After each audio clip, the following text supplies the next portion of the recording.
Halo semuanya, perkenalkan nama saya Sally Trigina dengan nomor NIM 8602651994, Prodi PGSD. Di video ini saya akan membahas salah satu tonggak sejarah paling penting bagi bangsa Indonesia, yaitu proses lahirnya Pancasila. Sebelum saya menjelaskan tentang proses lahirnya Pancasila, sedikit saya jelaskan tentang latar belakang sejarah.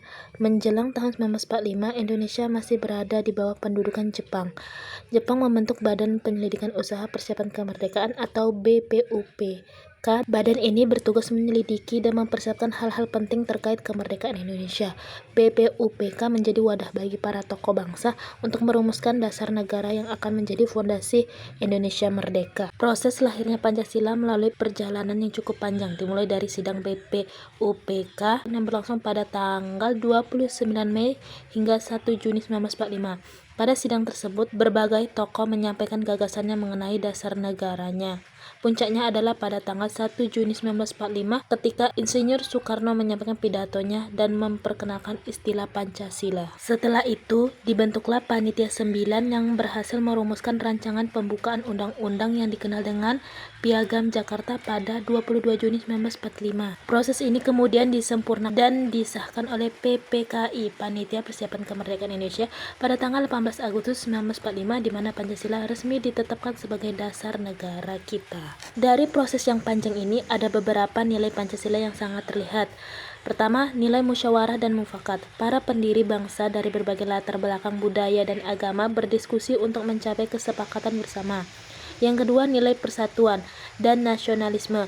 Mereka mengesampingkan ego golongan demi kemerdekaan dan keutuhan bangsa. Lalu yang ketiga, pedoman hidup. Pancasila bukan sekedar hafalan, melainkan panduan dalam kehidupan sehari-hari yang membawa dampak positif bila diamalkan konsisten. Lalu, apa pelajarannya bagi kita sebagai generasi muda di era sekarang? Di tengah maraknya perbedaan pendapat di media sosial, kita bisa meneladani semangat musyawarah para pendiri bangsa. Di berbagai media sosial, komentar negatif, hoax, dan ujaran kebencian menjadi fenomena yang mengkhawatirkan. Mereka yang berbeda latar belakang mampu duduk bersama, berdiskusi dengan kepala dingin, dan mencapai mufakat demi kepentingan bersama. Kita harus belajar untuk saling menghargai pendapat dan menjaga persatuan.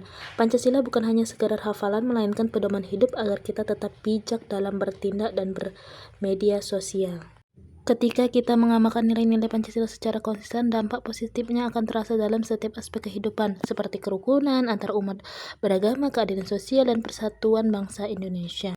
Marilah kita jaga dan amalkan nilai-nilai Pancasila dalam kehidupan sehari-hari. Sebagai generasi penerus bangsa, kita memiliki tanggung jawab besar untuk melestarikan warisan para pendiri bangsa.